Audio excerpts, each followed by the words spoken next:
So we're live. All right. So thank you again for joining us back here. I can see Ruth Benro already here. Ruth Benro is already here chatting. I can see Ruth Baba. Hello, my yard people. We're back here.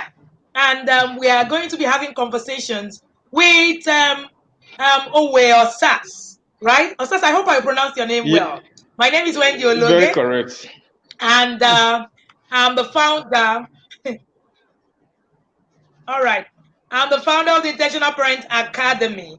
In this series with me, in collaboration with the Responsible Teens Academy, we are having the Back to School series, where we're having conversations with people who went to university, maybe confused, maybe they got it right, maybe they didn't, but we're all going to be extraying these things between today, tomorrow, where we're going to be looking at what should have been done better. Remember that our aim is to raise a better generation. That is why we have the Intentional Parent Academy. In collaboration with the Responsible Teens Academy, founded by Etima Ume. Etima Ume is the founder of the Responsible Teens Academy, and she's a teens coach. Etima Ume has done so much in the teens industry. You want to follow her, you want to follow her handle, trust me. Your child is not in the Responsible Teens Academy, it's an error. Welcome here again, and it's good to have you here. So over to you, Etima Ume, as we keep going. Thank you so much for this, Wendy. You're Hi, Etima, always can you hear me? willing. You're always ready. Yes. Can you hear me? I can hear you clearly. Can you hear me now? Can you hear me, Etima? Yes, clearly. Clearly. Can I go on? Yes, Uncle Wade, yes, can you hear loud me? and clear. Go ahead. Okay. Go So ahead. thank you so much, Wendy. I was saying that you're always ready, always willing. Once you just hear teenagers, you're just like, let's go. So thank you so much for agreeing to do this with us. Yes, And yes, yes. it's my privilege and honor. I always say I am an intentional parent by membership, by action, and all that. It's a great privilege to be with you parents here. Thank you so much again. So we're going to go straight into our session with Uncle Owe. Uncle Owe is a fellow teen teacher. I heard his story one day. He was speaking to the teenagers, and after his session, I just went home. I said, I don't need any further message in church today. What I have heard is enough. His story was like a message. And when we're preparing for this series, there was no other person I thought of bringing, to speak to us parents than Uncle Osas. So Uncle Osas went to university at his late teen age, and he didn't go in there as a bad boy. Uncle Osas, am I right? Did you just go Very, there like, very, one very bad correct. boy landed campus kind of thing? How did you go into school? No. What was the state? Okay, tell us, what was your background like? What was your background from Okay. home like, first of all, and what kind of person were you as a person? Okay. Thank you very much for the privilege. Uh, I grew up with a single mom, and I lost my dad in 1993 when I was 11 years old, and I was just in primary six, and my mom was a very good Christian and has been a very good Christian. So my dad died as an unbeliever, although he was the one that converted my mom. My mom, after the loss of my dad, became very closer to God. We are four children. I am the only boy and the most senior. So she made up her mind that she wasn't going to remarry, that she was going to do everything she could to bring us up. So that was what she did. In 1993, I gained admission into secondary school, also from a very good home. We go to church every Sunday, every midweek we are always there. And I finished my secondary school in the year 2000. After my secondary school, I found it hard getting admission immediately. So I went over to my uncle who was in Enugu State. who was in the military then when at the 82 Division Barracks. So I stayed with my uncle for a year and I couldn't get admission. So I had to come back to my mom after 1 year. Unfortunately for me, I wrote JAM again and I got admission into University of Benin. That was in 2002. I got admission. When I got admission, I had some friends who were already in school. So instead of going around looking for accommodation, I decided to spot with some of them. And that was the beginning of my crisis. Wow. Did I just hear University of Benin? Wonderful. Okay. So so when you got into school, sir, what was your what were you expecting? For you, was university away from home? Was university a place to catch fun? Was university a place to, come out, become a better? What was on your mind when you got into school? Well, as the most senior in my family and the only child of my mom will always tell us that those that have parents, when they are talking to their children, those that doesn't have will always eavesdrop so that they will learn from what they said. She said she doesn't have any other person apart from me. I was the only meat in her soup. So I should be careful whatever I do, so I should remember where I'm coming from. Even if I forget where I was going to, I should remember where I was coming from, that others have a father and a mother, but I have only a mother, and the mother does not have two legs, she has just one leg. So I should be careful. So going to school, it was an opportunity. I was happy that finally I was going to leave home. I was going to be a free person from my mom. At least I will have the opportunity to make my own decision and do whatever I want to. That was the decision. I was actually happy that finally I was getting admission to enter into school to study the course of my dream and to graduate with good grades. Wow. Okay, so I think you should just start your story, when you got into school. Just tell us what happened when you got into school. Were you on campus? Were you off campus? What kind of friends did you have from your first year? And then we take it off from there. Okay, like I said earlier, when I got into school, I had a challenge with getting accommodation. So I had a friend, Jeff. Today he's in the police, and I decided to sport with him. And each time he would keep telling me that you are too gentle, you are too handsome to be a Jew. Why don't you just follow us? It's not a cult, it's just a meeting of So friends. sorry, Uncle Owe. You have a bit of a noise in your Yes. background. Can you help us check Okay, that? Is there a fan in your background? It's actually raining very heavily here. If you live around the Kogoma area, it's raining very Okay. heavily. It's the rain. Yes, I'll try yes, to we raise are my all in the voice. same place. All right, Yes. please, thank I'll you. I raise my appreciate I'll raise yes, that. I'll raise so I'll raise my voice. So he kept telling me that you are too handsome, you are too gentle to be a Jew in this school. Look at your beautiful sisters. If anybody should touch them, you won't be able to do anything just for you to protect yourself. So one day he brought a form and said I should fill an application. I filled the application. I remember then we gathered money. He said we have to pay an application fee. I didn't know if it was true. I paid 7,000 naira out of my school fees and my feeding money. And on the particular Wow. day, we left the. I remember very vividly. We left the house at 11:30 p.m. at night, and he told me I should don't worry, everything will be okay. Wow. Immediately we got into the bush, he told me that the club that we are going to belong to, that there is no seniority, that after tonight both of us will become the same, that he's going to give me 12 slaps. I said, why, Jeff, why? He said, so I'm still calling his name. I should stop calling his name. I should start calling him Uncle. I said, Uncle, so please don't. So he gave me 12 horse slap and said I should carry him on my back. I carried him on my back for a very long, for a very long distance. So we went into the bush, far, far away. We trekked for over an hour into the bush at night. Wow. And we got to a place, they said that place was Heaven's Gate. They called it Heaven's Gate. That's where you pull your clothes and everything. So after that, they said all of us should lie on the ground. Over 100 of us lay on the ground. People coming from different places to flog us. They said they call it blending. They call it matching. They flogged us with several things. They flogged me to an extent that my vein was almost showing at the back. My friend came and lay on my back and said, no, they should stop flogging me. Somebody came and hit my head with his boot, the back of my head. And at the end of the day, because of the influence my friend had, I was the first person to be initiated. And when they called my name, in fact, I had name. They would call different name. Which school are you from? You say Unical. Which school are you from? You say Unijust. Which school are you all from? All around the world.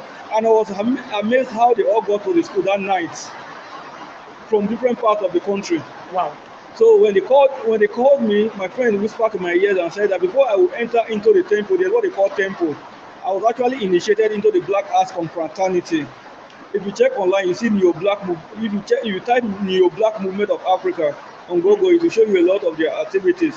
So I was the first person to be called that day. So when they called me, they said before I will enter, my friend told me that before I will enter, there's a place that after that place they won't be able to touch you again. So everybody is waiting to beat you there. So you have to be fast. So immediately I got there, still on my back, my eyes were tied.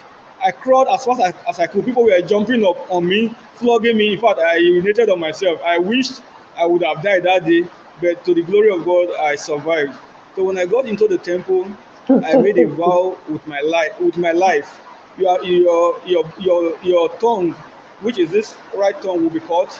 With your blood is extracted. You made a vow with your life that the day you become an element of destruction, the day you become an enemy or an element of destruction, that they are God, the God is called Korofo, that the God should sneeze life out of you. So I made that confession that day, and immediately after that, people started coming to congratulate me and say, "Congratulations, welcome to the struggle." I called my friend and said, "Which struggle?" He told me that once I join, everything will be okay. I will have power. First struggle, he said, "No, this is just the beginning of my problem. If I'm not careful, that this night they'll start by beating me." So to the glory of God, after that, during the initiation, after they initiated the first set, they said they had an information that the police got an information that there was an initiation. So they canceled every other person and said every other person should go home. On getting back to my hostel, I actually was spotted with my friend who was off campus. On getting back to the hostel, they said I have to come and do Christmas. I said, "It's not yet December. What is Christmas?" They said, "I have to buy everybody beer. I'll buy them drink. After buying them drink, then they will now give me orientation of their do's and don'ts in the court." So I had to start looking for money. I didn't find money. My friend suggested to me that I should go on robbery. So we went on robbery. You know Lagos Benin very well. The school is along that road. So in the evening we went. They gave me a gun and we stopped a vehicle that was traveling from Lagos to Benin, and we collected money, collected a lot of valuables, and I was able to raise the money for the so-called Christmas in quotes. So I bought them a lot of drinks, and they gave me a lot of orientation on their do's and their don'ts. That once you are in it, you will not be able to go out. That the only way to go out of the court is to pass through the same process of entering. That means you have to go through the bush, the same way the head of the court placed a mentor on my head to declare me as a member. They also declare me as a non-member. That after that time, because I know their secret, they will kill me and bury me there. So there's no going out of it. So I was in it from that time. All through my school period, we were in it, and I grew through the ranks. There's something they call. Okay. Okay. I wanted to ask a question, but just finish this your last thought. Where you grew through the ranks. Yeah. Okay. There's something they call from your head to your toe. From your head means the number one man in it. Then from there you can have number two, because the court was founded in July 7th, 1977. They call it 7th of July. That is 7 mental. Because July is because July is the 7th month, and 7 represents mental. So we call it mental. So we call it 7 mental, 19 mental. So when they ask you when was the reform, you said 7 mental, 19 mental. That's 7th of July, 1977. That's when the court was formed. So because of that, they usually have just 7 ESCOs. So with time, they made me the crier. The crier is like a PRO that sends out information whenever they have an IT. IT also means intelligent talk. That's where they gather together to meet. So I was the crier, which also means the PRO. And in my final year, I rose to become I don't know if you can still see me, or you can still see yes. Owe sharing his experience. Yes. If you're just watching us, you're just coming in. This is us sharing experiences of the campus life. What happens to the teens when they get into the campus? I hope I can still be heard. If you can still hear us, please let's see your comment in the comment section.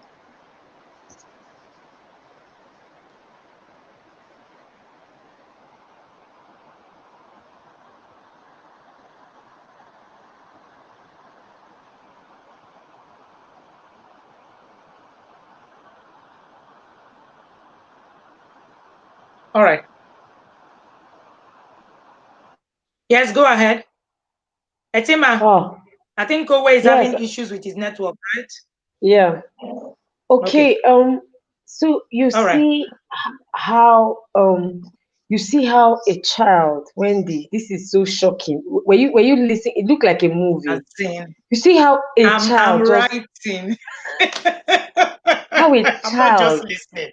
I am a giant, a champion, God's ultimate solution for humanity, just goes into school and his life is just decided for him. Okay, we have Owe is back. Thank you. Let's go on, please. Thank you, Chloe. Yeah. Thank you. Yes. So I was in there, and I remember at the time. Can you hear me? Yes, awesome. Clearly. It's clearer now. Can you hear me? Loud and clear. Yes, loud and clear. Hello? Hello?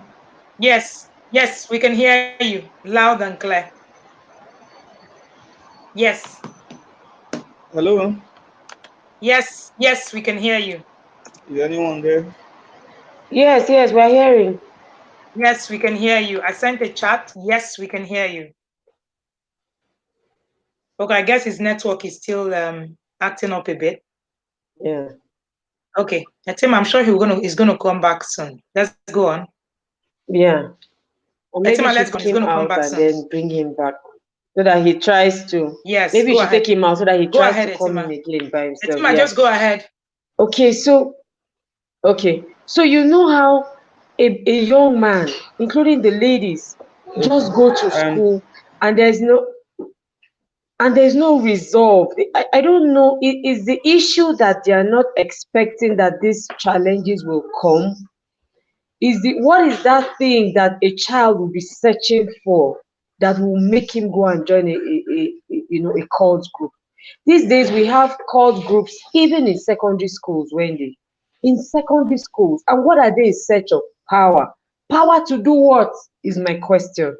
Is it power to be heard? Is it power to succeed? What is this power? Is it power to bully others? I think it's part of what Owe is going to tell us today, because this is such an amazing session.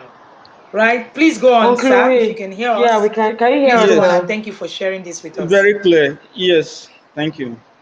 The kind of power, like Auntie Etima has asked, the kind of power that they wanted, the kind of power that we wanted was power to get whatever you want, power to get any kind of girl that you want, power to get wealth, power to oppress even your fellow, your fellow guys, power to call someone on campus and say, are you here for studies or you are here to go after this girl? Make a choice. Either you leave the campus or you will leave the girl for you.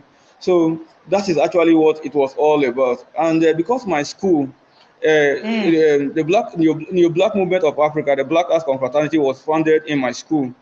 They called my school the Mother Temple. So we are in charge of all other campuses across Africa. So from time to time, they send us to different schools. Can you hear me, man? Loud and clear. Go ahead, please. Yes. Okay. So from time to time, they send us to different schools to recruit either new students or whenever the school is having any issues.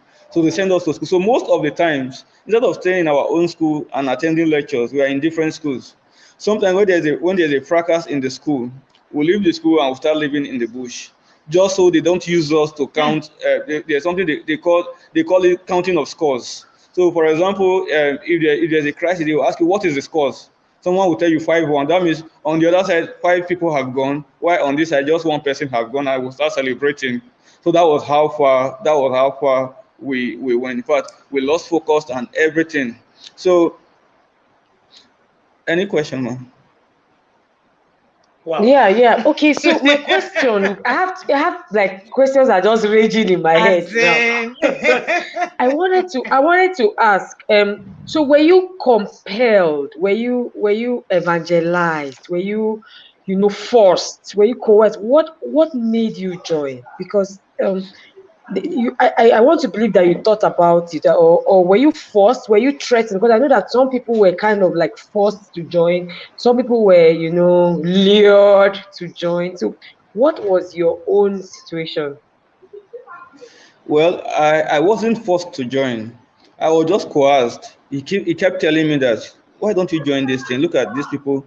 Look at the money they are spending. It's because they are in this thing. Look at the kind of girls they are dating. I think it was just the bandwagon. You just wanted to belong on campus. Look at the kind of clothes they are wearing. You just wanted to join them. And because I wasn't really close to my mom, I couldn't confide in my mom. My mom was closer to my immediate younger sister than me. So I couldn't really go back to her and say, Mommy, look at what I'm going through. What should I do about this? What should I do about this? In fact, she never knew about it until my final year. I will come to that story later. Wow. Okay, so this is you searching for, an association, searching for a clique, searching for the ability to be among. Did you feel any form of restraint? Were there any words inside of you that were resisting this offer your friend was making to you? Was there anything inside of you, maybe any voice like sounding an alarm? Come on, boy, be careful. Was there anything? Were there any words, any teachings that maybe you had heard before now? Was there anything that was contending with this new lifestyle that was, at your face? Yes, actually, there were a lot of voices I was hearing. Sometimes I will hear what my mom says, what she told me before leaving the house, that remember where you are coming from.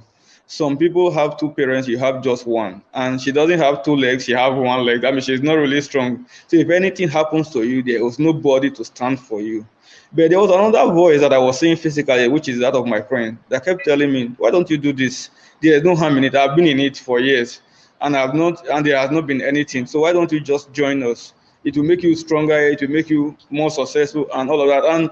And because as soon as you join the course, they give you another name, they call it the strong name. We call it the strong name. They give you names of freedom fighters from around Africa. Some of them they call them Nelson Mandela, some of them they call them Muammar Gaddafi, people that have really fought human rights. So they said they are fighting for human rights. They are fighting against oppression. That was one of the things that I was told. So they give you that and they tell you that they have a lot of branches all around the world. And truly, they have a Brazil branch. They have a branch in London. They have a branch all around the world. That wherever you go around the world, you'll be protected and you have this strength. So those were some of the things that actually made me made up my mind. So, but okay, so that means that there wasn't really a value system you were holding on to.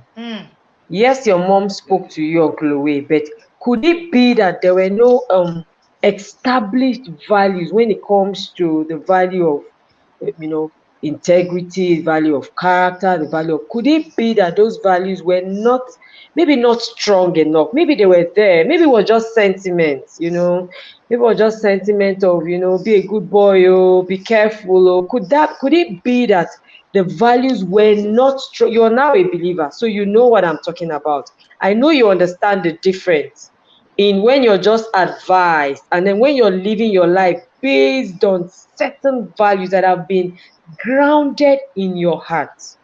Do you agree with me? You are very correct. There were no really strong values. What we just had was just parental advice, do the normal thing that is right in the eyes of people. There were no strong value as to how to go about life, what to do when you are challenged, and all of that. So we're just living our life normal. Be a good boy and let everybody see you as a good boy and praise you that you are a good boy. You know that thing that is like when you go into the university, what is tested is not your status. Yeah, what is tested is not whether you're a good boy, whether you're doing well in school alone. What is actually tested when you get into the university is what you know, what your value Yes. system is. That is what is tested. Yes. I mean, when you have to snatch somebody's results, okay, and change it to yours. Those are it's like what you let me ask this question of Chloe. When you guys were doing these things, were there some of you that will get to a particular point and they say, I can't do this one? Yes. Let me use the word badness, there's some task you'll be asked to do and you're like, this particular one, I can't do this one. Did you have that kind of Yes. experience? Did you have anyone around you? Okay. Yes. There was a time, I think they called that my first assignment. There was this time there was fight in the school. So the opponents, we usually had issues with people they called air confraternity. They called them the bluebirds. So we met one of them and we chased him into the primary school, and he was running and we were able to catch him. So after catching him, they shot at him and he didn't penetrate. They shot at him again, he didn't penetrate. So I was given the call to take off his head, and I told them like, well, I won't be able to do this. But eventually someone else did it, and and we were all celebrating. So that Wow. was it. So you see, your inability to kill someone that way goes a long way to show that no matter how bad you are, if you have some values deeply rooted inside of you, you can say no to some of these things. That is just the point I want to make to every parent that is watching us here. Take your time, be deliberate about working on values, okay, those values, so that even when you are not there, even when your child is going astray, there will be something inside his heart that will say, this particular one, I can't do this. Okay, Uncle Wait, so tell us any other thing. Okay, so how did you handle when you had to go to church? I mean, I know you know, like you said, you came from a place where you were, going to services during the week and all that. How did you handle your life, how did you handle your former life and this current life? I mean, I know that you pass through church and you'll be like, church. So how did you handle the two?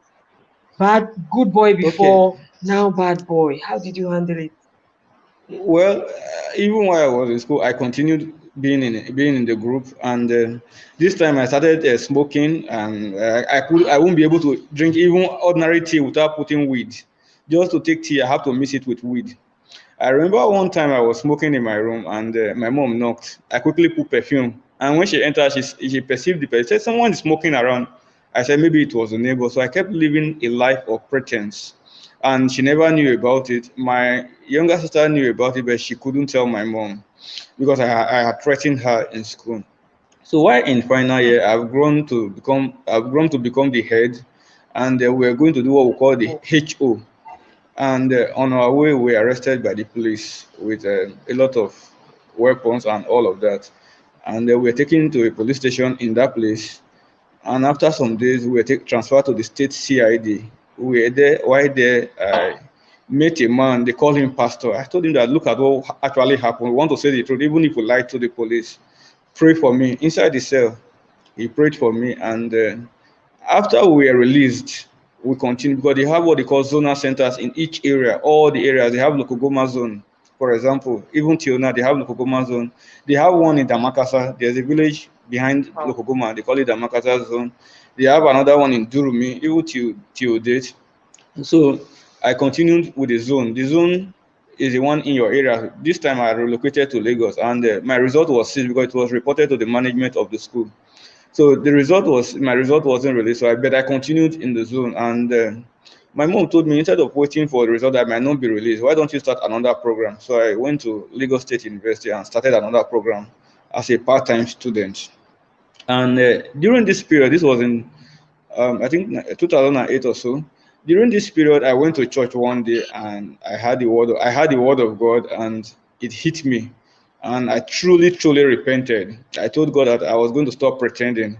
But I had a challenge of what do I tell my people when I go back to my zone? We all live in the same area. We're all friends. So on that day, as I was coming back, I met my crier, and he told me that there's going to be IT today. That means there's going to be meeting today. I told him that things have changed. I'm not coming. He said they are coming to my house to raid me. I said, no problem, come. So in the evening of that day, they came. The one they do in the zone, they do it in people's home. They don't do it in the bush.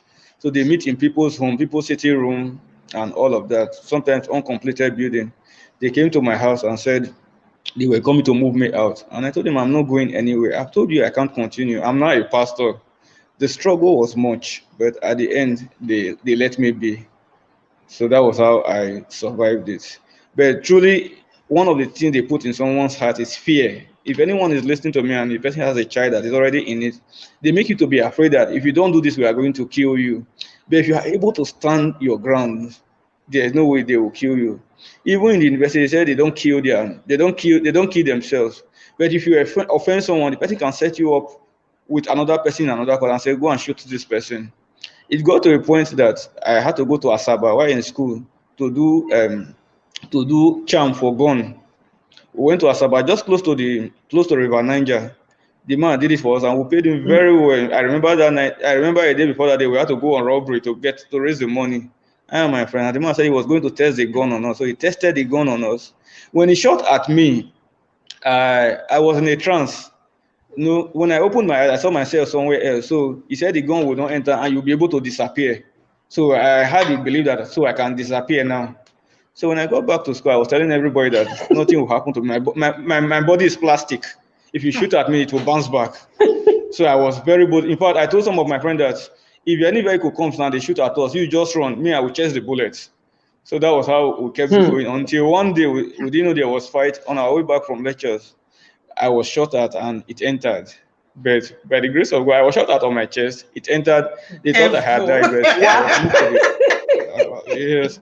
And I did not disappear. I did not disappear. The bullet did not bounce, and it pierced me. So, to the glory of God, I survived.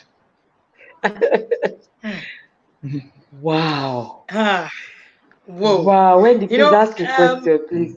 I've been a bit tongue-tied. I know that these things exist, but I've been a bit tongue-tied on a lot of issues. I've just been trying to assimilate a lot of things that you've shared here, and how I'm processing what in the home, it is the resultant effect of these things. You mentioned fear.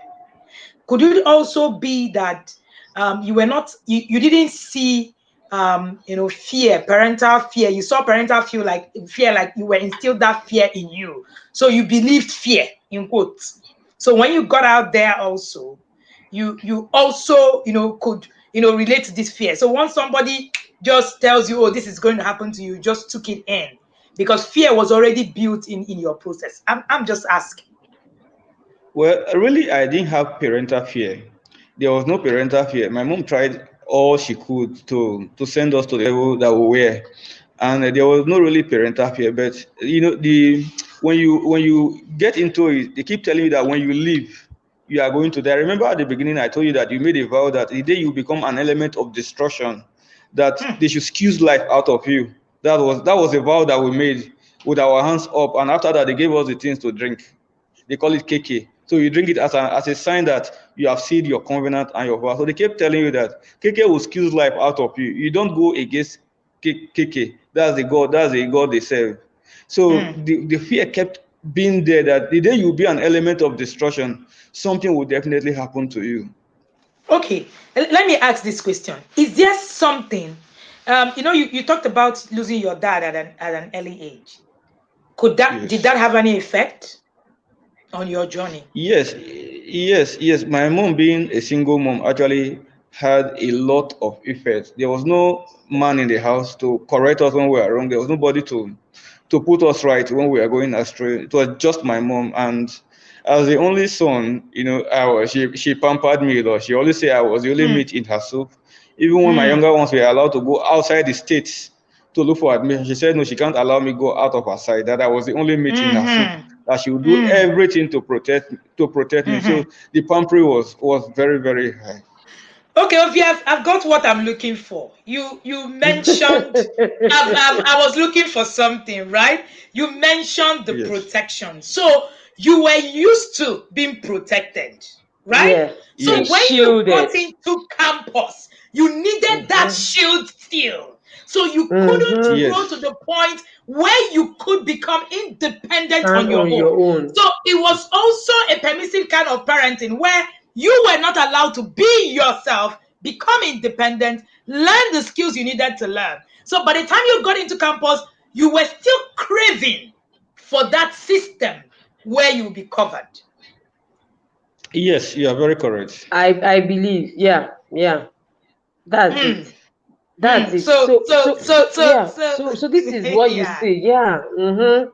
Mm, You know, mm, when we say that teenagers should be left to take responsibility for themselves, for their actions, for their mistakes. If they make a mistake, let them face the consequences. This defense, this reminds me of when we're growing up. I had a relative of mine. I was much younger, and he was a wonderful person, or so we all thought. And before you know what was happening, he got involved in a cult. And it was still the same issue of, only child, only this, only, there has to be one title assigned to you, to make you feel that entitlement.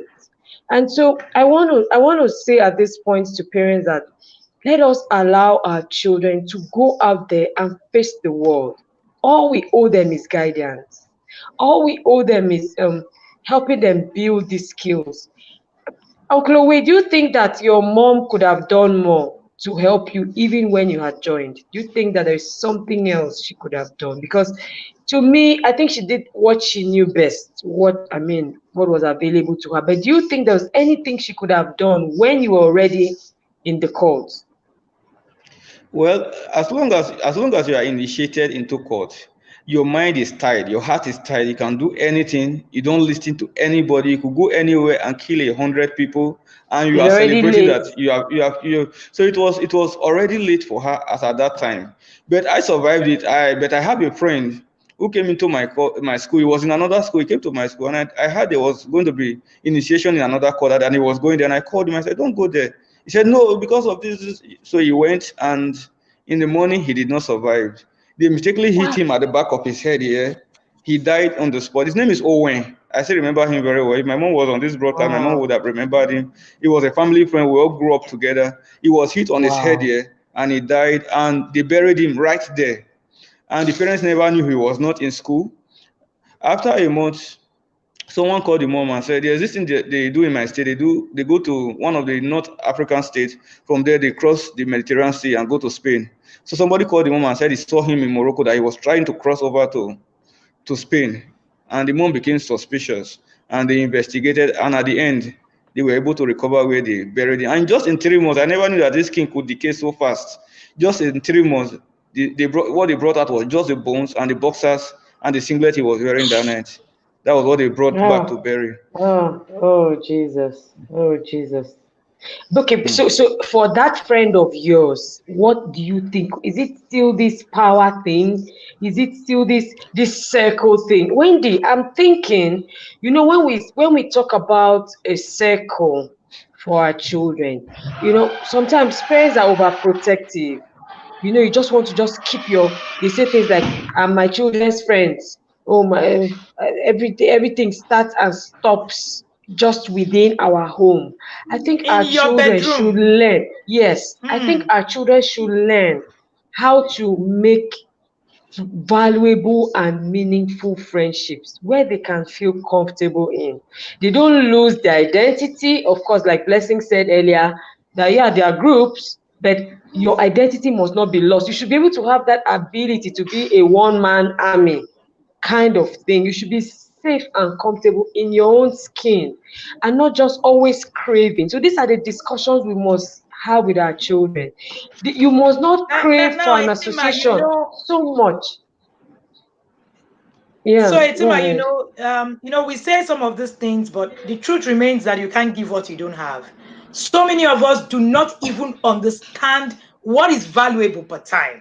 What should we be teaching per time? So it's okay for us to come on this broadcast and say, oh, these are the, bring out all the demerits of the things that have happened, but without calling the attention of the parents to do what is supposed to be done.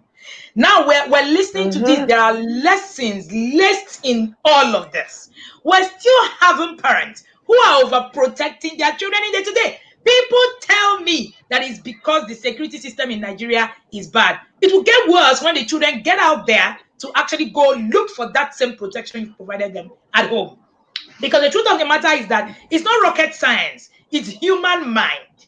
It's human mind. You will only go there and look for that same system that works for you, right? So it doesn't mean, a lot of people will tell me when you say things like this, they say, God forbid. But like we say in TIP, God forbid is not a parenting strategy. God forbid is not a parenting strategy. You are not, you need to map out what can work.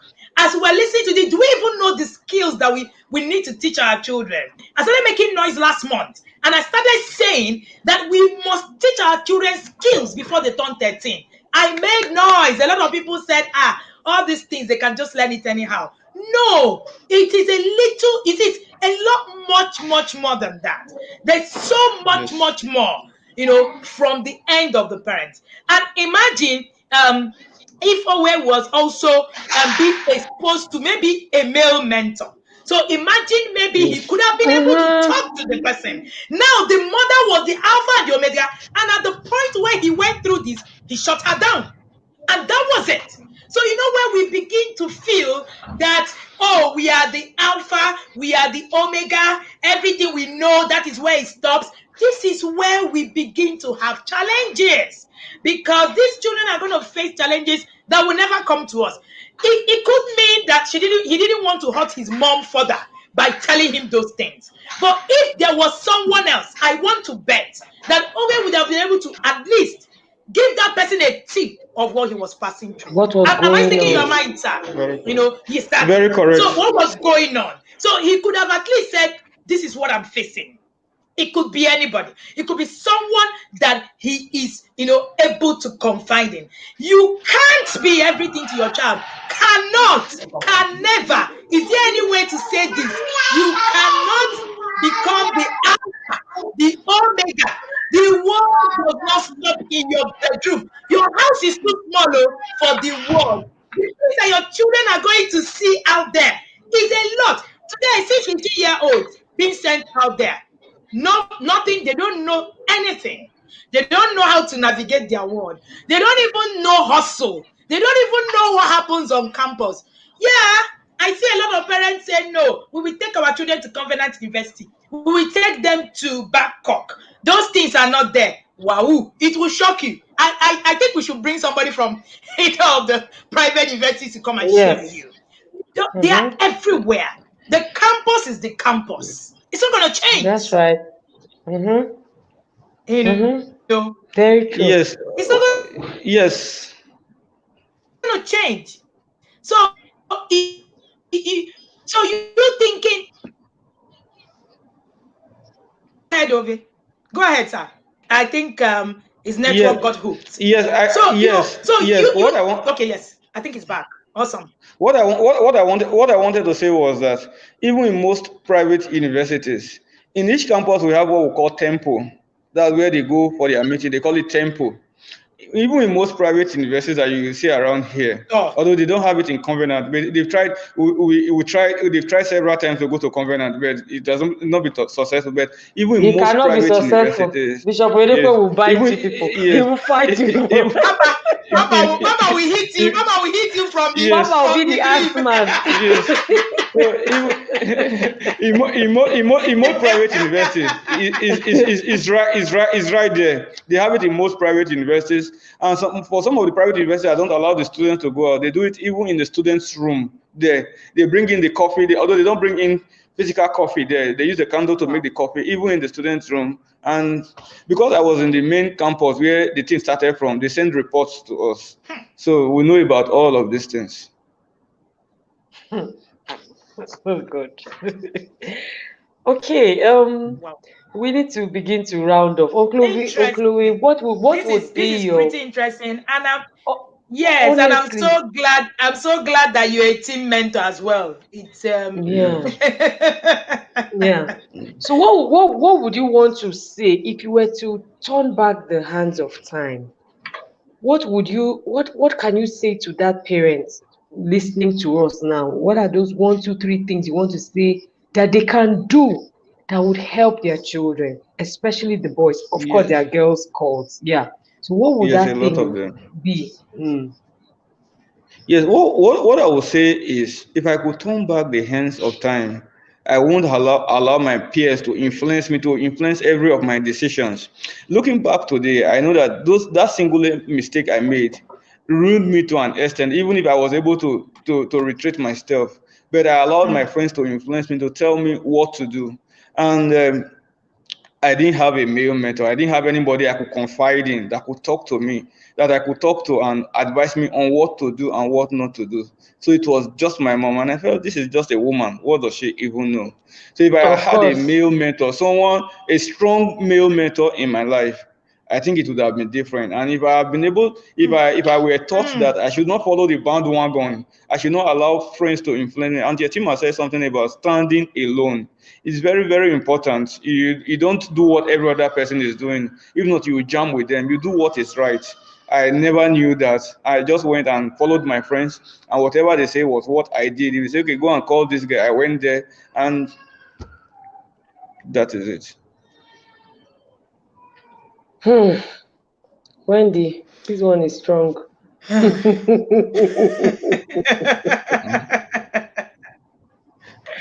Ah, thank you so much, Ove, for sharing what? with us. Yeah. But if you become a parent today, I want to ask, what is that one thing that you would do differently for your son?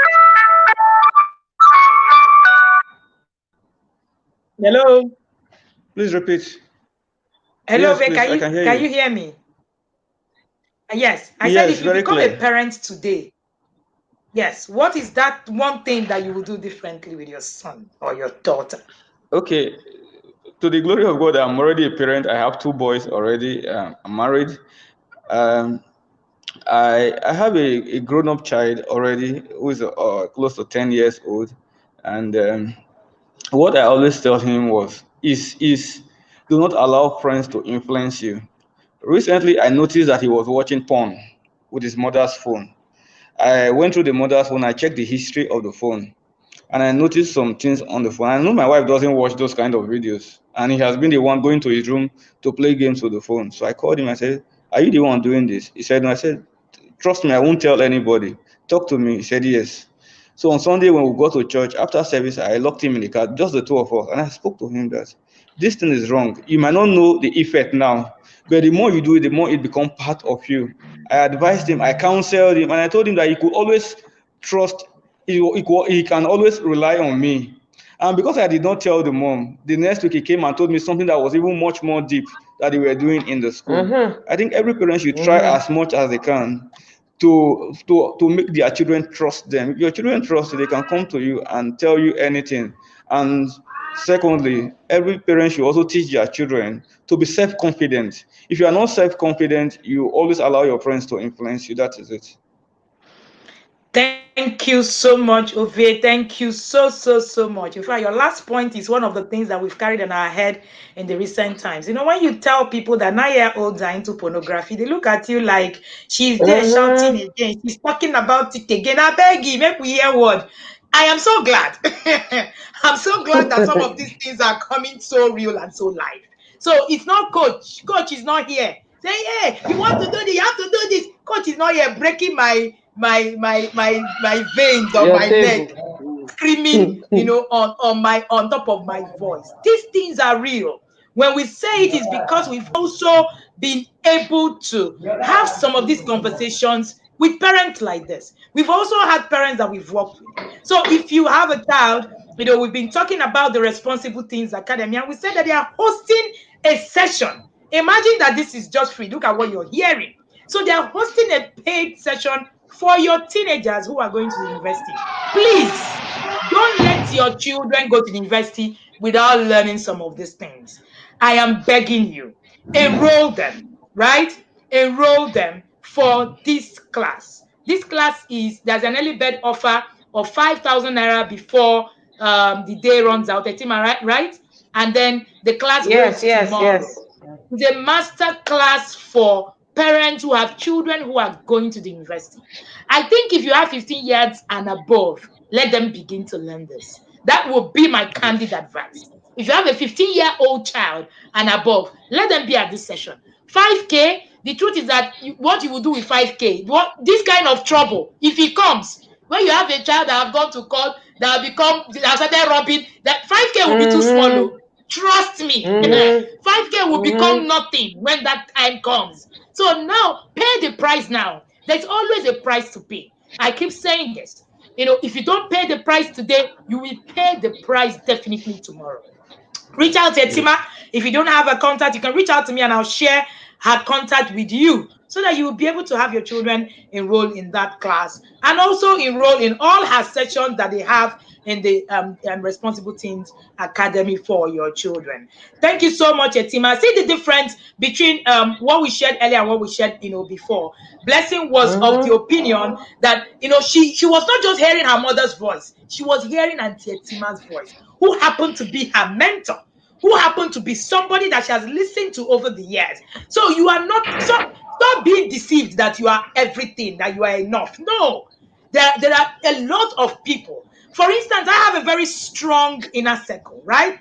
Amongst all of us, we divide our children from time to time to say, there's something you need to do and all that. I've never believed that any one person should be able to raise a full human being, because you can't be everything. So if you want to raise people who are world changers, so who are you? You can't raise just only you. There will be people that you need to get in the circle to get this done. You need to be able to come in the space, right? And I also want to say this: the place of God can never be overemphasized, right? No. But Yes. of course, if the value system that you are putting in your children, these values are not defined, you don't even know what goes, there are no boundaries. Like Owe was sharing, we grew up in church, but I was just overprotected, pampered. There are really no boundaries. You just go there. Do your children understand what your values are? Do they understand what you hold dear?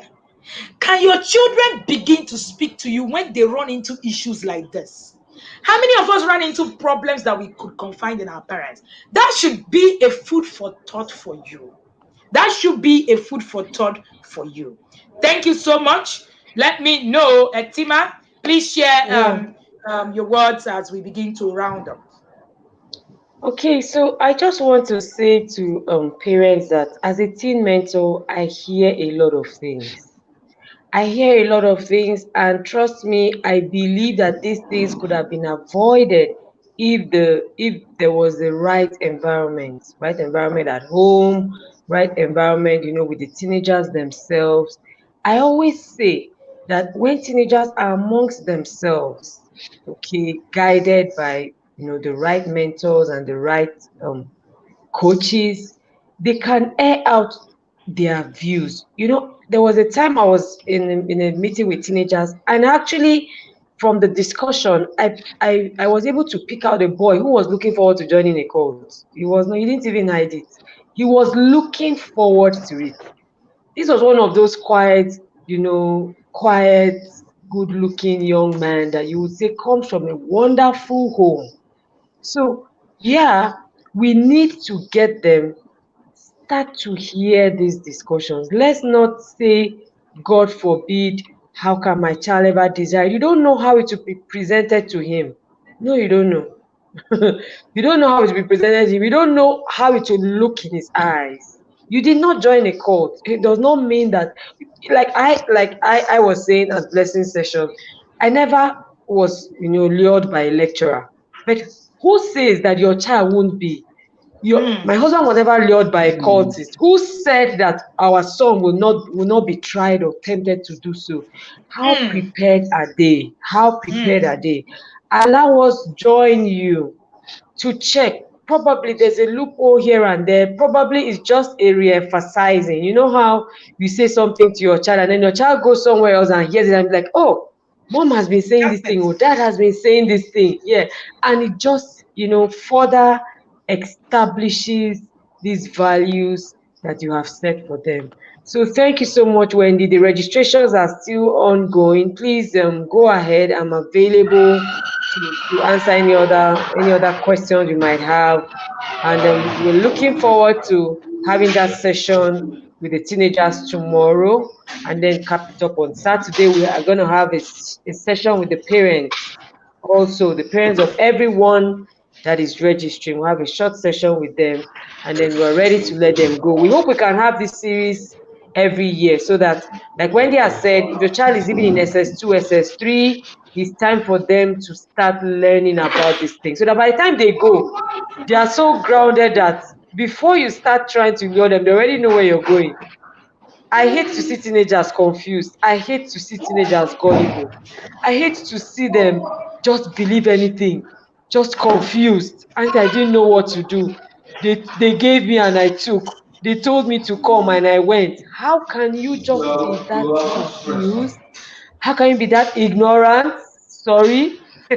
You should know, and you should know what to do. So that's why we are here to make sure that they are all set, good and ready. So thank you so much for this. It's been wonderful. Uncle Wade, thank you for sharing your story with us so Thank you boldly, so much, so Owe. calmly, so Thank you so knowledgeably. much. We got a lot of Thank you for value having me. from that stories, and we're so glad that we started this back to school series. Tomorrow we're going to have Tega. If you've ever heard about Tega, then you want to be at this session. We're going to have Tega. Tega was addicted to drug at some point in her life, and boom, she got saved. But I trust. I want to tell you that it wasn't as easy as we're saying it. And I'm sure when always shared this thing, yes, I was got this, I got easy. You heard him. You heard him, and you saw that a lot of the times he could have been killed. So it's not as easy as we say it. Oh, yes, this happened and the person got out. Oh, the person will try. It's not always as easy. If you allow your children make the mistakes right in the home where they are, it makes it a lot more easier for you to actually correct them. And then before they get out there, where the world is full of wolves. The Bible says, of course, you know that I'm going to talk about the Bible before we end. The Bible says that out of two or more people, that a thing is established. When your children hear from you, they begin to hear from other people as well. It's going to also help them understand that these things are real, they are key, and then they begin to put it together. Again, if you didn't listen to anything today, remember, you can't be everything to your child. If there's nothing you learned today, just learn that part today. It's a lesson, it's a journey, but remember, we are here to help you walk your parenting journey. We're here to help you walk with your teens, and we're here to help you make this journey awesome. My greatest concern is to be able to raise a better generation tomorrow, a generation that we will be proud of, that tomorrow we would say, yes, this generation is a lot more better than who we are. Thank you again for being here today with us. We're going to be convening here tomorrow again at 2 p.m., where we're going to continue our back to school series, where we're going to have Tega, share with us by 2, and we'll also have another person share with us at 4. Thank you so much again, Etima of the Responsible Teens Academy. Thank you, ma'am. Thank you, Uncle Owe Osas. This was such an Thank you very awesome much. conversation. I still have a lot to assimilate. I'm still going to come back to this session to pick out the lines, the thin lines, in between it, so that to be able to know what it is we need to do, and we need to do better. Thank you again for being here, and do have an amazing day. My name is Wendy Ologe. I am the founder of the Intentional Parents Academy. You've been on with us with Etima Ume, the founder of the Responsible Teens Academy, and Owe Osas, who is also a team mentor who has come to share with us everything, things that have happened to him in his journey and things that could have happened better. If you are here and you have a child that is going to go to the university from SS2, SS3, you want to have your child in that class tomorrow, where the Responsible Teens Academy is going to have a session for your teenagers. No, we're not talking to parents, we're talking to teenagers. So bring your teenagers into the academy, let them learn. Remember, you cannot be everything to your child. Do have an amazing day, and see you tomorrow Thank you, at 2 Nai. p.m. Thank you. Bye. Bye-bye.